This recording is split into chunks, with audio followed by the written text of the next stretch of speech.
Hello, my name's Aviva, and today I'm gonna do the whole if you liked this book, read this book thing.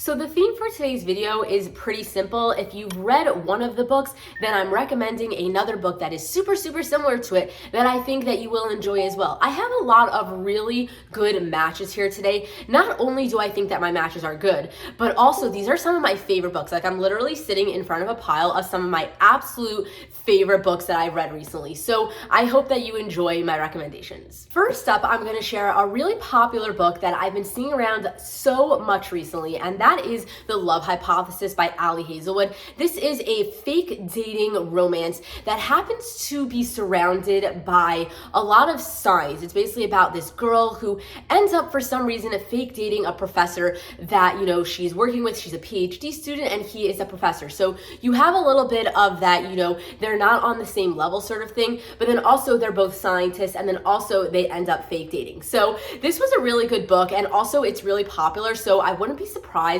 if you've seen it around recently. But basically, if you enjoy this book, I am very highly going to recommend The Soulmate Equation by Christina Lauren. So this is another kind of fake dating science book. It's basically about this girl who ends up giving in her DNA to this matchmaking place that basically takes your DNA and tries to find your soulmate. And she ends up getting set up with the owner of the company. They end up becoming like a 98% match, and this company is about to launch and go public and everything. The thing is that this girl actually knows the owner of the company and she doesn't think that they're soulmates. She doesn't really even get along with him.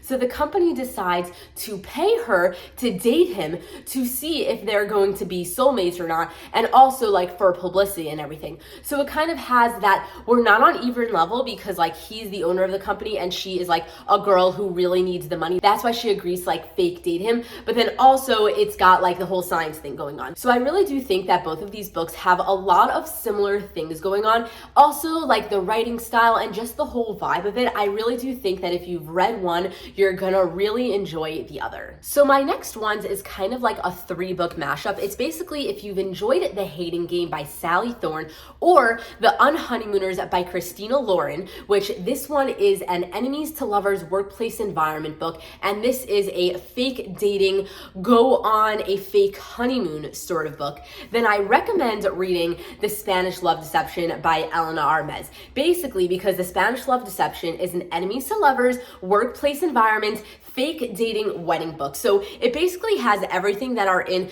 these 2 books mashed up into one book. And I think if you've enjoyed any one of these 3 books that I'm holding in my hands, then you'd enjoy the other 3. So basically all of these have amazing tropes and I recommend all 3 of them jumbled up together. So my next mashup happens to be of 2 books that I personally didn't enjoy for reasons that I can't really tell you unless you wanted to hear the spoilers slash the actual catalyst of the story, the thing that made the story blow up and have that whole problem at the end before it all gets better.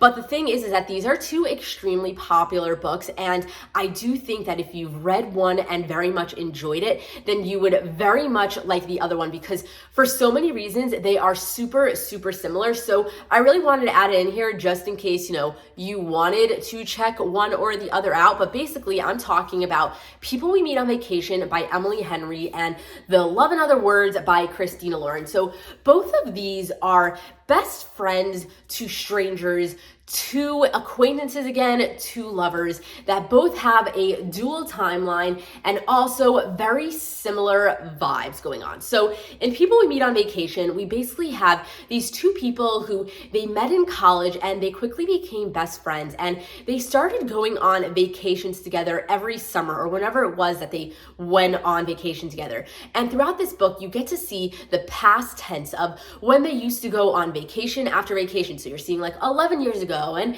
8 years ago, 6 years ago, and then you're slowly building up to what actually happened way back when that made them stop talking for a couple of years. And then at the same time, you're jumping back to the present day and you're watching them as they are getting back together because they both kind of been miserable for a really long time because they haven't talked since that thing happened that you don't know what it was that happened.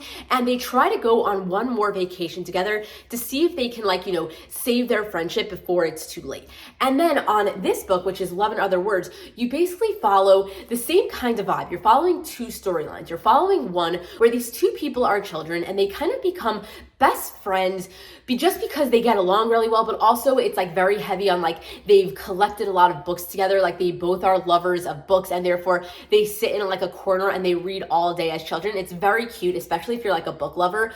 But basically you get to see the past timeline as they're going through the years, becoming really good friends and eventually like, you know, forming crushes on each other, and then, you know, they even start to date, and then something happens that you don't know what happened, and then, you know, they basically don't talk for 11 years, and then they bump into each other again, and then you're also following the present day as it's 11 years later and they bumped into each other and they see if they can, you know, reform what they had, and they basically try catching up and stuff like that. So basically I just explained two extremely similar plot lines and ways that a book was laid out, but also I think that the themes that are going on in this book and the way that the characters interacted and the way that they reformed their friendship and their past friendship and everything like that, I do think are extremely similar. And I also know that both of these books are very, very popular and I see them around all the time. And just because I didn't like them doesn't mean that you won't like them. And if you do want to know a little bit about the reason why I very much didn't enjoy it,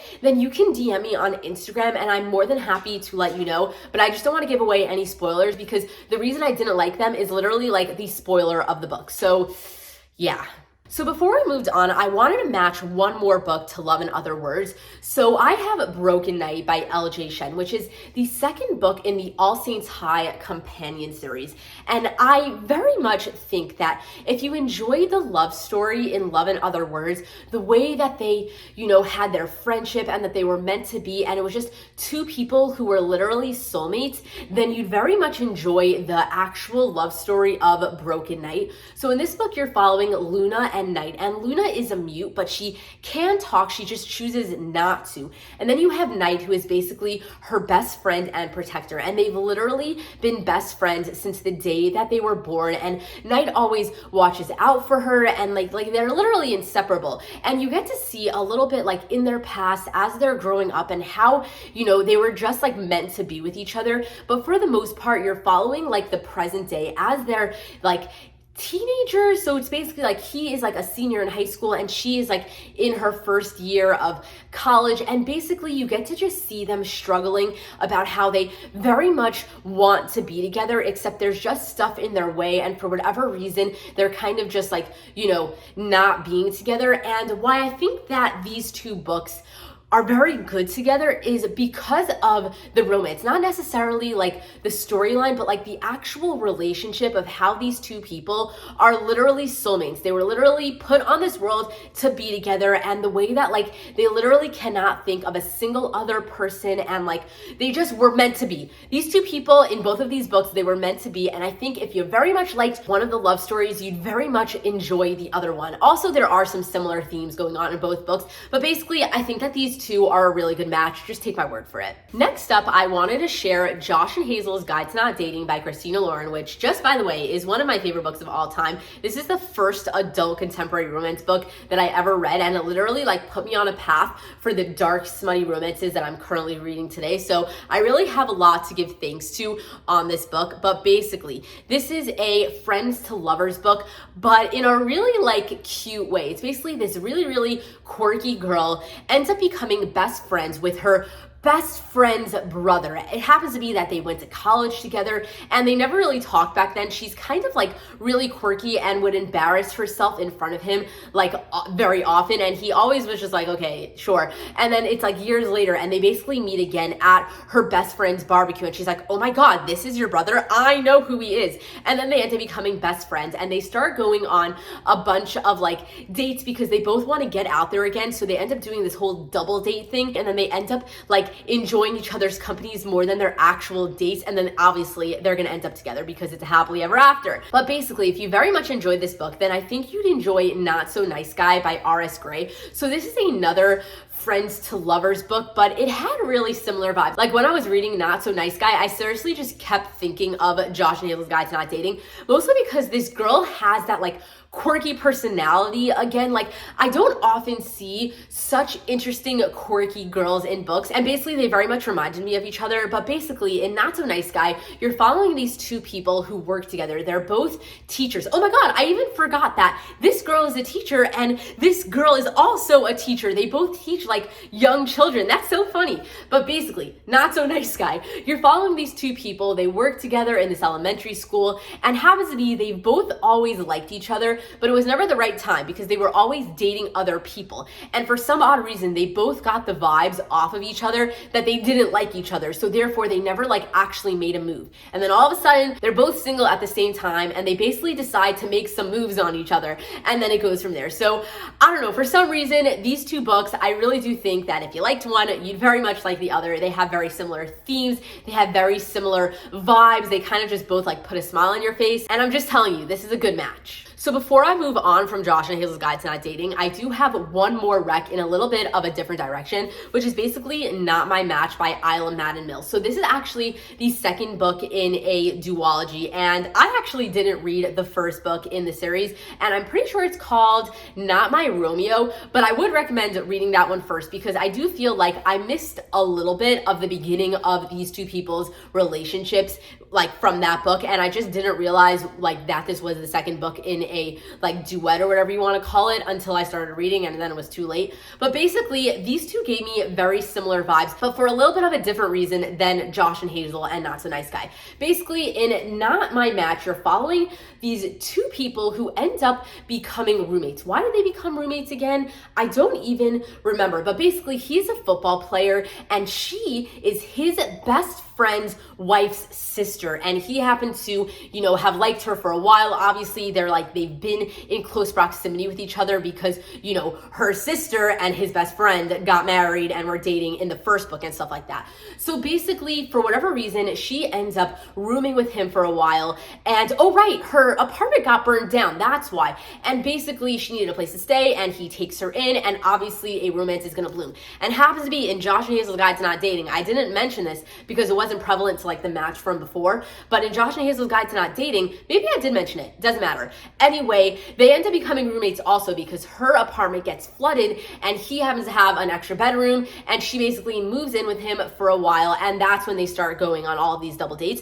But basically these two are basically roommates that happened to be, you know, acquaintances, and then they fall for each other. And this one is a little bit like on the darker, more steamier side, not too steamy, but just a little bit more. So basically if you liked Josh and Hazel's Guide to Not Dating and you wanted to like, you know, kick it up a notch, I definitely recommend Not My Match. Haha, also I forgot that not even just like, you know, they become roommates and then they fall for each other in Not My Match, but also she's going to go on a bunch of really bad dates, and he's like, why are you dating all these weirdos? Just date me, I'm right in front of you. And in Josh and Hazel's Guide to Not Dating, they're going on a bunch of double dates and stuff like that. And there are themes in both of these books that have a lot of like, okay, we're gonna be dating other people, but like really we should be together. So I had to put that in just because I'm telling you, this is such a good match. I'm so happy that I thought of it. Next up, I have a couple of sports romances to share with you. And first up, I have Culty by Mariana Zapata. So Mariana Zapata, very well known for her slow burn romances. Do not pick up this book if you are not down to wait it out a little bit, but I promise you it is going to be worth it in the end.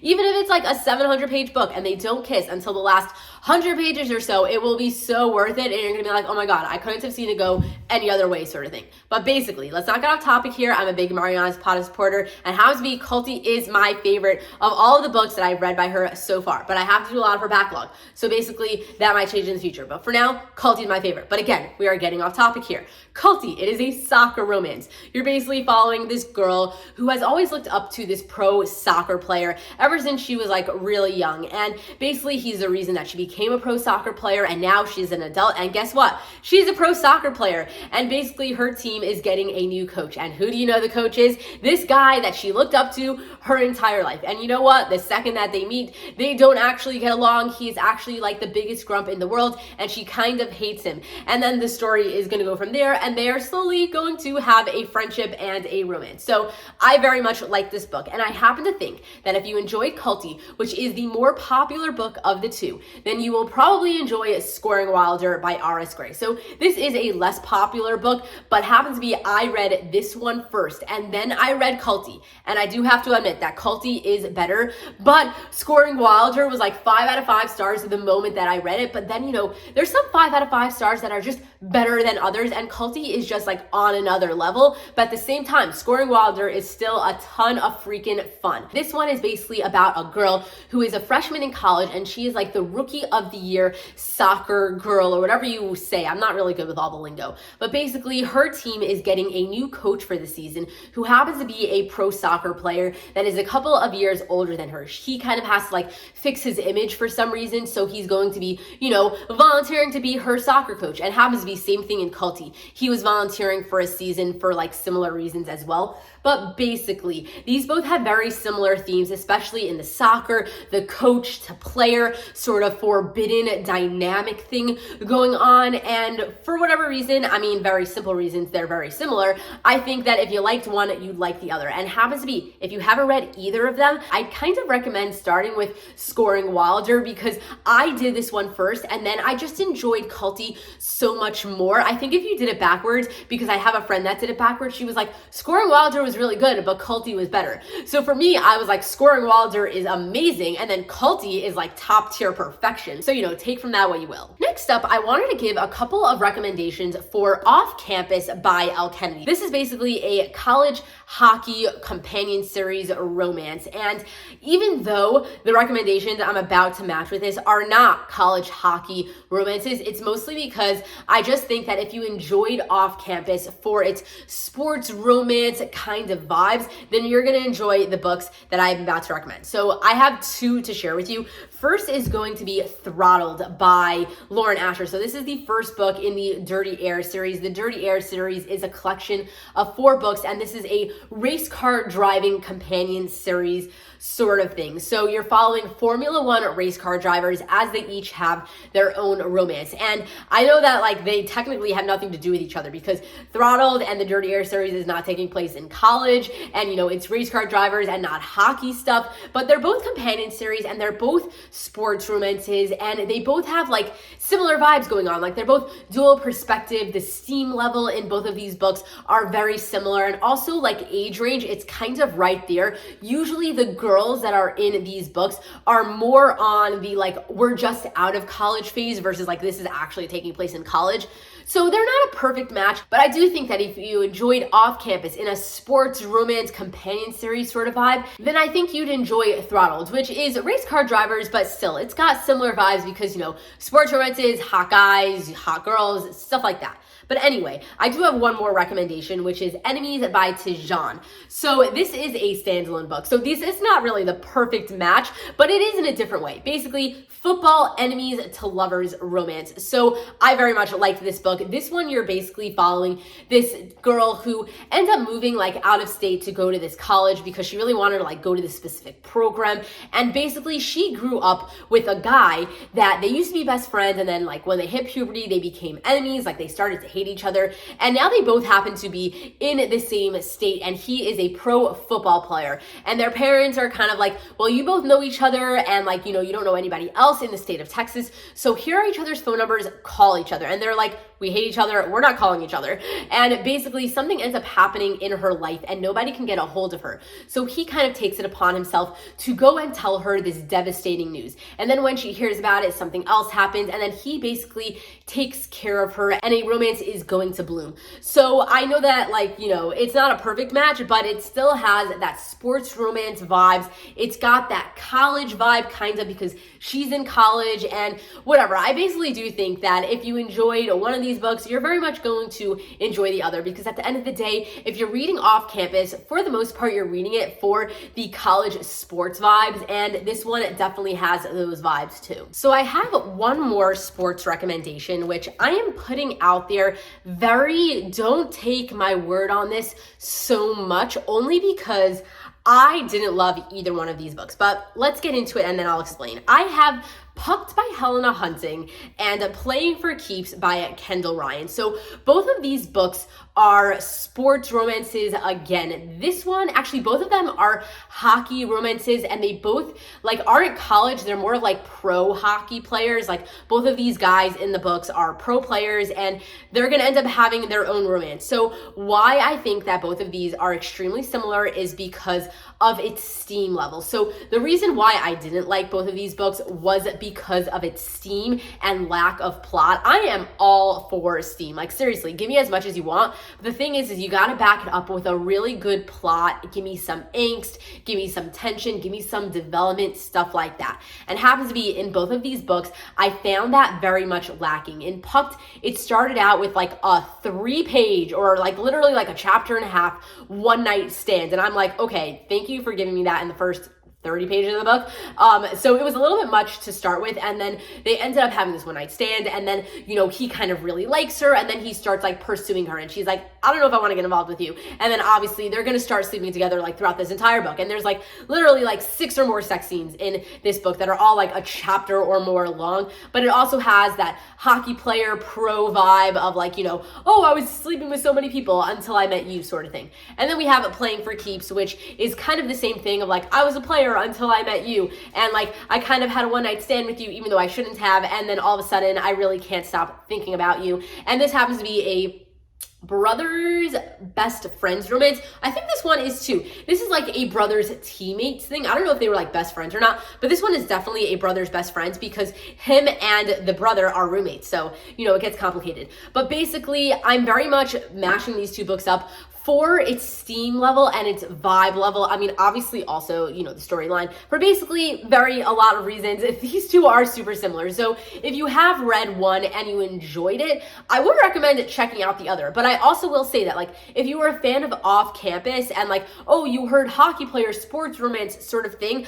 I will say that these two books I read because I was looking for some more hockey sports romances, and I found these both very much lacking. So yeah. Next, I have one book with 2 recommendations for very different reasons. So we're going to start off with Punk 57 by Penelope Douglas. So this is a very popular book that I very much enjoyed, but also I had a lot of problems with. It is a bully romance, and you're basically following these 2 people who were pen pals like since they were really young. Like they got set up in school and they were pen pals, but they never actually shared their names, so they never really knew who each other were, but they're from like neighboring towns, and they basically became best friends. They shared everything with each other, how pen pal stories go sort of thing.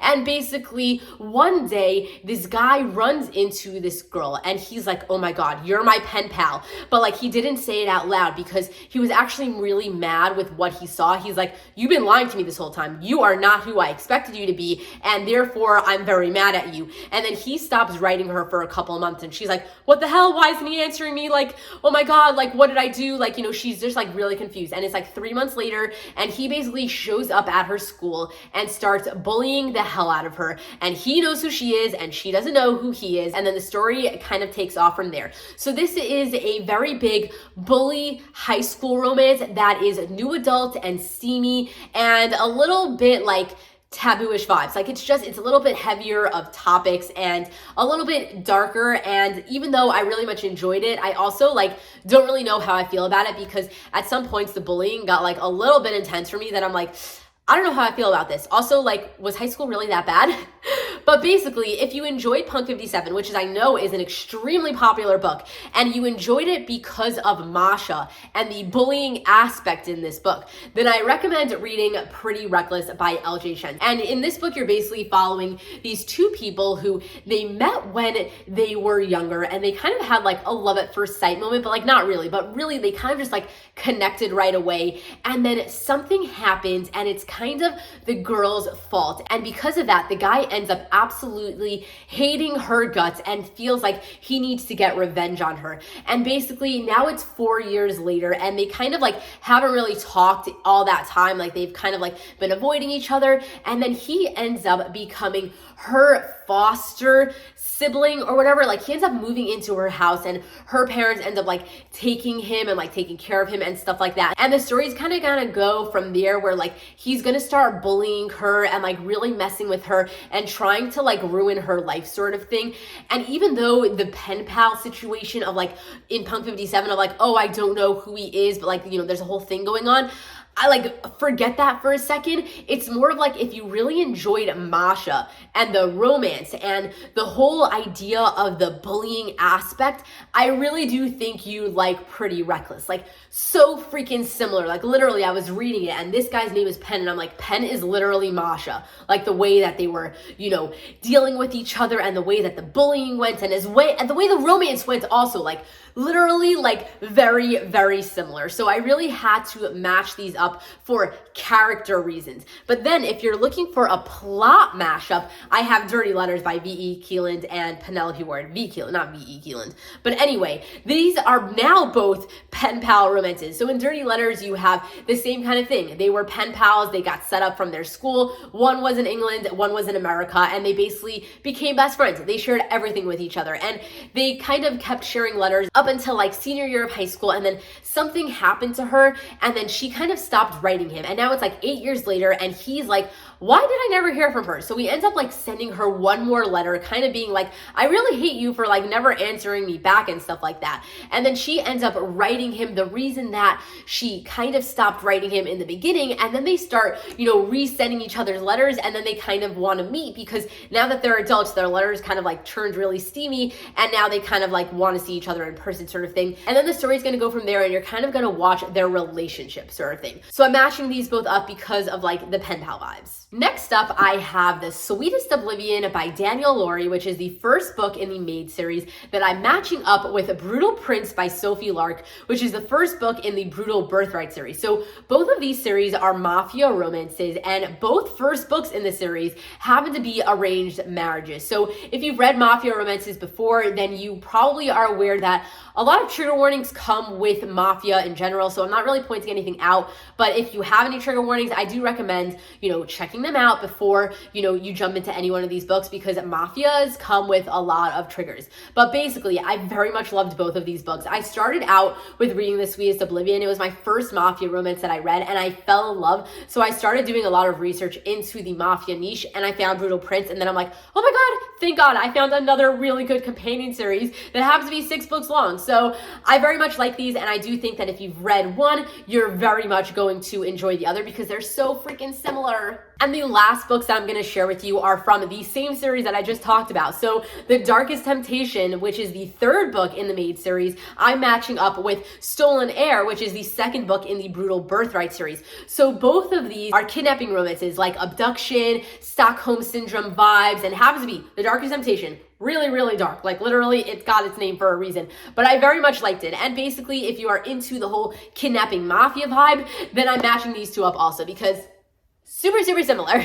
But anyway, that is all of the little matchups that I have to share with you. I so much enjoy making this type of video. I love reading a book and then all of a sudden I'm like, oh my God, I have a book that is super similar. And then I write it down on my phone. And then when I have a long enough list, I'm able to make this video. So I probably could have made this a little while ago because this video ended up being longer than I expected because I had more matchups than I realized. But basically, if you enjoyed this video, let me know because I can work much harder on getting some more recommendations like this out to you pretty soon. So leave me a comment down below. I'm also curious to know if you have any recommendations for me. I loved every single book. I mean, almost. I told you the ones I didn't like, but I loved almost all of the books in this video. So if you have any recommendations for me that you think I would enjoy, please leave them down below. I'm always looking for more books to read. But anyway, if you like this video, please give it a thumbs up. If you're not currently subscribed to my channel, please hit that subscribe button. And anyway, thank you for watching. And until next time, enjoy reading.